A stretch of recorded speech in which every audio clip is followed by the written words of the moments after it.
So, you've done it. You've watched the videos, the guy with the Lambo told you about real estate, the girl on the beach told you about index funds, the guy in the rented private jet, yes, rented, told you about crypto, NFTs, and something called infinite banking. You've been educated, truly, deeply, financially enriched in theory. And yet, and I say this with full love, your bank account has not received the memo. Because here's what nobody told you. Before you can invest, before you can build wealth, before you can talk about leveraging assets at dinner parties, you need to understand the basics, and nobody went back to explain those. Before we begin, I need you to do 3 things. First, like this video. Not because it feeds my ego, because the algorithm is a toddler with trust issues and it only shares things people already liked. You want this information free? Pay with a tap of your thumb. Second, subscribe, because you've been binge-watching financial content for months and you haven't subscribed to a single educational channel. You subscribed to a guy reviewing fast food twice. I'm not judging, I'm just noting. Third, share this video with that one friend who says, "I'm bad with money," like it's a personality trait. It's not a personality, it's a skill gap, and today we are closing the gap. Let's talk about money. Specifically, why most people in their 20s and 30s, people who are employed, intelligent, functioning adults, are somehow still confused about how it works. You were never taught this. I want to say that clearly and without sarcasm for exactly 4 seconds. Ready? Here it is. You were not taught financial literacy in school. The system failed you. That's real. That's true. That's not your fault. Okay, 4 seconds are up. Now back to sarcasm because we have 28 minutes left and I have things to say. Here's the thing about financial literacy. It's not complicated. It's not rocket science. It's not quantum physics. It is, in the most charitable possible description, common sense with math. And yet somehow the average person gets their first paycheck, sees a number with a comma in it, and immediately begins destroying it at maximum speed. Today we are going back to school. We are going all the way back. We are explaining this like you are 5 years old with crayons and a juice box, because that is apparently the level at which financial education has been delivered to us. No shame, just facts. Here is what you are going to walk away with after watching this video. Not might, not could, will. Provided you watch the whole thing and don't tap out when it gets slightly uncomfortable, which statistically about 40% of you will do. Don't be a statistic. Number 1. You will understand exactly what financial literacy is and why you've been learning advanced topics without it, like trying to bake a wedding cake before you know how to boil water. Number 2, you will understand income, expenses, and the space between them, which is the only space where wealth is ever born. Number 3, you will understand budgeting, not the fake kind where you write numbers down and then ignore them, the actual kind. Number 4, you will understand debt, specifically how to stop treating your credit card like a personality extension.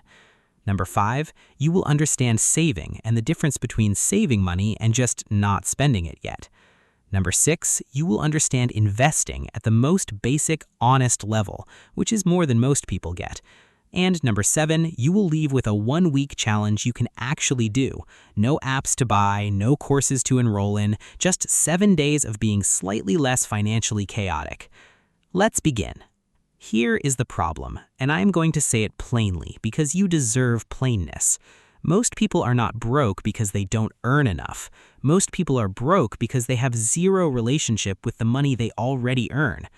Studies show, and I know studies show is the most boring phrase in the English language, but bear with me. Studies show that when people get a raise, their spending increases at almost the exact same rate. You got a 20% raise? Congratulations. You now have a 20% more expensive life and exactly the same amount of savings. This is called lifestyle inflation. It is extremely common. It is also, and I say this from a place of love, extremely silly. Problem number 2, financial FOMO. You see someone online talking about their investment portfolio and you feel like you're behind. So instead of building a foundation, you jump straight to advanced moves. You're trying to invest in stocks when you have no emergency fund. You're asking about crypto when you don't have a budget. You're talking about passive income when your active income is leaving your account faster than it enters. The house needs a foundation before it needs a rooftop pool. I know the rooftop pool is more exciting, but you cannot Instagram yourself sitting on a foundation. So here we are. Problem number 3, and this one is the big one, is that money is emotional. Nobody talks about this. Money is deeply, profoundly, uncomfortably tied to how we feel about ourselves. You spend when you're sad. You splurge when you're celebrating. You avoid your bank statements when you're ashamed. You convince yourself you deserve things when you're tired. And the entire consumer economy, every ad, every app, every one-click purchase button is designed to take advantage of exactly that. All right, here we go. The foundations. Everything you need to be financially literate lives inside 4 concepts. 4, not 40, not 400. 4 things. We are going to go through all of them today, and they are going to change how your brain processes your paycheck, or at the very least make you slightly more uncomfortable the next time you order delivery for the 3rd time this week. Pillar 1. Income versus expenses. This is the only financial equation you truly need to understand. Money in, money out. What's left is your life. That's it. I'm not being reductive. That is it. Person B earns more than double person A.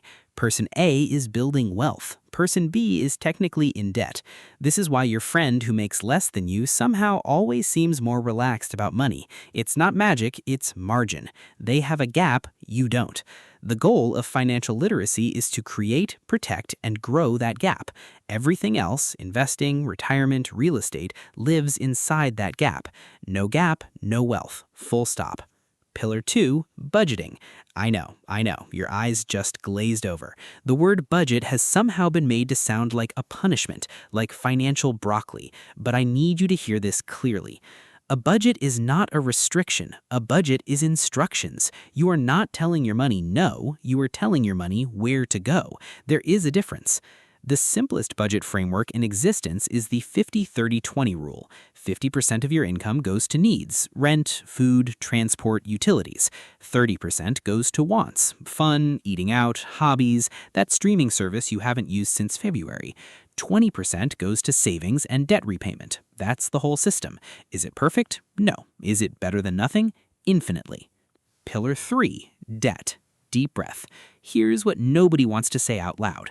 Most people reading this have some form of debt they are not actively addressing. Student loans sitting in a drawer, credit card balance that rolls over every month, a buy now, pay later purchase from 8 months ago that you forgot existed until the notification hit. Here's what you need to know about debt. Not all debt is equal. There is debt that works for you, mortgages, student loans with low interest, business loans that generate a return. And there is debt that slowly eats you alive. High-interest credit cards, predatory loans, buy now, pay later stacking. The difference, interest rate. If the interest rate is higher than what you could earn investing, that debt is a wealth killer and it needs to go first. The golden rule of debt, pay minimums on everything, then attack the highest interest debt first with everything you've got. This is called the Avalanche method. It is mathematically the fastest way out. Is it emotionally satisfying? Debatable. Does it work? Completely. Pillar 4, saving. The unsexy foundation of every wealthy person you've ever seen. Not investing, not passive income, not crypto. Saving. A consistent, boring, reliable chunk of your income that you do not touch every single month.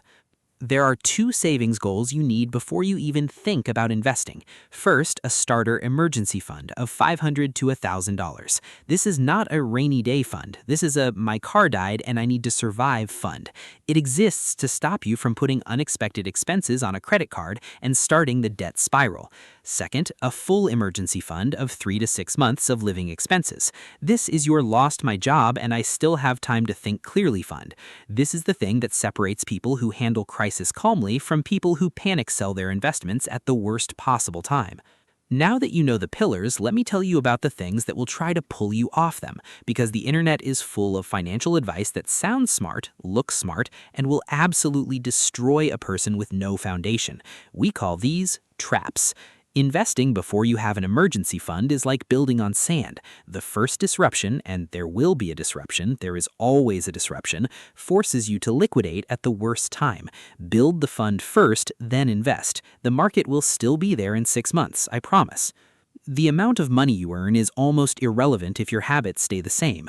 People who earn $30,000 and save 20% will, over time, outwealth people who earn $80,000 and save nothing. The habit creates the outcome. The income just speeds it up.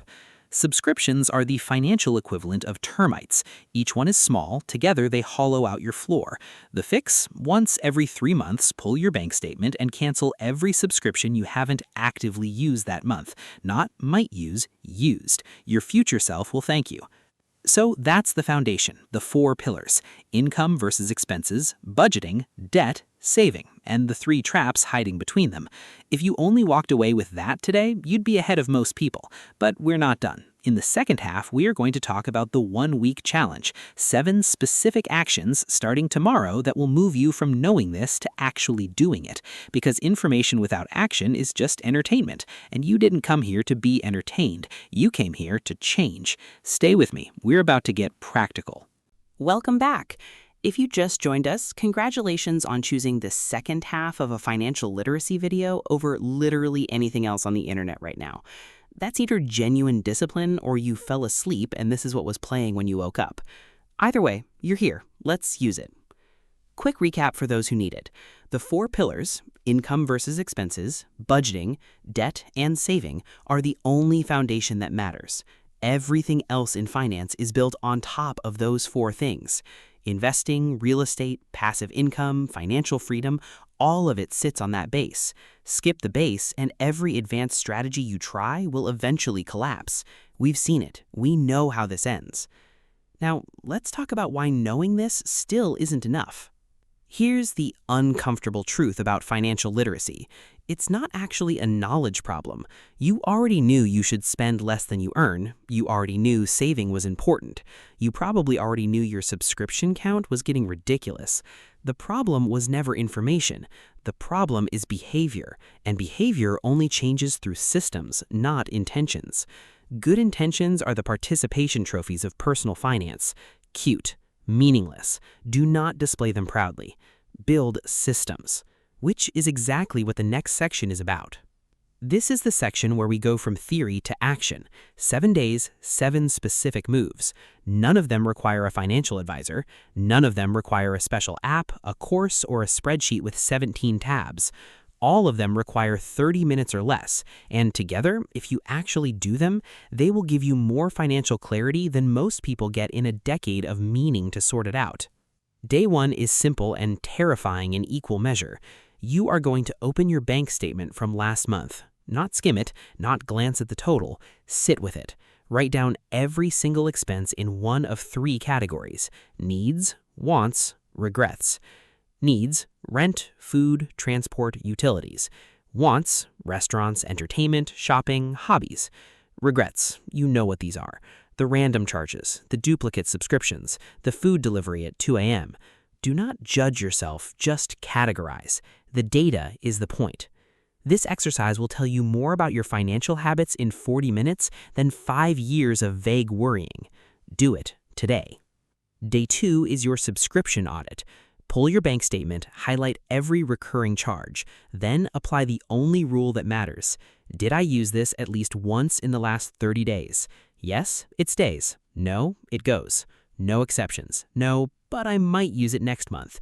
Next month isn't here. Your money is leaving right now. Cancel it. If you truly miss it in 30 days, you can resubscribe. You won't.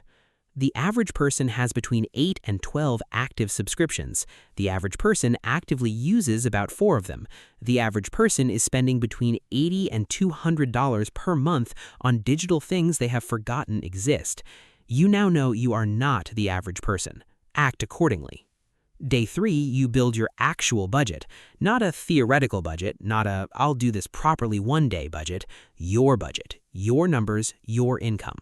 We're using the 50-30-20 framework. Take your monthly take-home income, after taxes, that's the number. Multiply by 0.5, that's your needs ceiling. Multiply by 0.3, that's your wants ceiling. Multiply by 0.2, that's your savings and debt target. Write those 3 numbers down, then compare them to day 1's audit. This is the moment of clarity people avoid for years. If your wants column is over and your savings column is under, you are not broken. You are normal, and now you know exactly which lever to pull. That is more financial awareness than most people develop in their entire lives. It took you one morning. Day 4 is for debt. If you have no debt, congratulations, skip ahead, and please don't say that out loud near people who do. For everyone else, today you make the debt map. List every debt you have. For each one, write down 3 things: the total balance, the interest rate, the minimum monthly payment. That's the whole map. No strategy yet, just clarity. Because you cannot navigate out of something you're pretending isn't there. Once you have this table, the strategy writes itself. Pay minimums on everything, then take every extra dollar, and I mean every extra dollar, and throw it at the highest interest rate debt first. In this example, that's credit card A at 24%. Kill it. Then roll that payment into the next highest. This is the debt avalanche. It is not glamorous. It is the financial equivalent of pulling weeds. But when you're done, the garden is yours. Day 5 is the most important day on this list, and it will take you under 4 minutes. You are going to set up an automatic transfer to savings. Small, whatever you can. $25, $50, $100. Scheduled for the same day your paycheck arrives. Not after you've paid things, not what's left over. First, before you see it, before you spend it. This strategy is called paying yourself first, and it is the single most researched, most validated financial habit that exists. It works because it removes willpower from the equation entirely. You don't have to decide to save. The decision is already made. The money is already gone before you could spend it. It is financial discipline on autopilot. Start embarrassingly small if you need to. $10 a week is $520 a year. $520 is a starter emergency fund. A starter emergency fund is the first brick in the wall between you and financial chaos. Start today with whatever number doesn't scare you. Day 6 introduces the 48-hour rule. Any unplanned purchase over $30, you wait 48 hours before buying it. That's the whole rule. What this does is separate impulse from intention. The impulse is the feeling, the excitement, the I deserve this, the it's on sale and I'll regret it if I don't buy it. The intention is the question, do I actually want this tomorrow?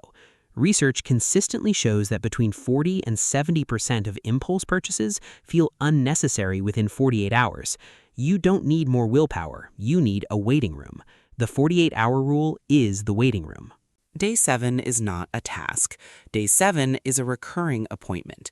Once a month, same day, same time, you sit down with your finances for 30 minutes. You check your budget versus reality. You check your savings progress. You look at your debt balances. You cancel any new subscriptions that crept in. And you celebrate any win, no matter how small. Saved $50 more than last month? That's a win. Didn't go into your overdraft? That's a win. Paid an extra $20 toward debt? That's a win. Financial progress compounds, but only if you're paying attention. This monthly check-in is how you pay attention. Wealth is not built in a moment. It is built in a pattern. This is the pattern. Okay, we're almost done, and I want to take a moment to say something that financial content almost never says. You are going to be fine. Not immediately, not without effort, but you are going to be fine. Because you watch this. Because you're the kind of person who looks for explanations instead of just feeling bad. That matters more than you think. But, and I say this with warmth and zero apology, I also need to roast you one last time because you need to hear it. You are going to watch this video, you are going to feel motivated, you are going to tell yourself you'll start Monday. Monday will arrive, you will open your banking app, see a number that makes you uncomfortable, close it, and order food instead. The food will arrive, it will be good, you will feel better temporarily, and then, approximately 3 weeks from now, you will watch another financial video and feel motivated again. This is the cycle. I know this cycle. I'm describing this cycle because the only way to break it is to do one thing, just one, from day 1 through day 7 before you go to sleep tonight. Not all 7, not a complete overhaul, one thing. Open last month's bank statement. 30 minutes. That's your homework. I believe in you, more than you currently believe in yourself about this topic, which, let's be honest, is a very low bar. But the bar is raising. Let me leave you with the full habit stack. 7 habits, any income level, any starting point. Print this, screenshot it, tattoo it somewhere reasonable. None of these require a finance degree. None of them require a guru. None of them require you to wake up at 5 a.m. or drink a green smoothie. They require consistency. Consistency over 6 months will do more for your financial life than any single big move decision you've been waiting to make. The big move is the foundation. You now have it. If this video gave you even one thing you didn't have before, share it. Not for me, for that person in your life who is smart, capable, and quietly drowning in financial confusion because nobody gave them the basics. Drop it in a group chat. Text it to a friend. Be the person who sends the useful thing instead of just the meme. Though, honestly, keep sending the memes too. Balance. And if you want to go deeper, investing basics, understanding the stock market without having a full existential crisis, how to actually use a high-yield savings account, that is coming next. Subscribe so you don't miss it, because the algorithm, as we established, is a toddler, and toddlers need reminders. Just like us. I'll see you in the next one.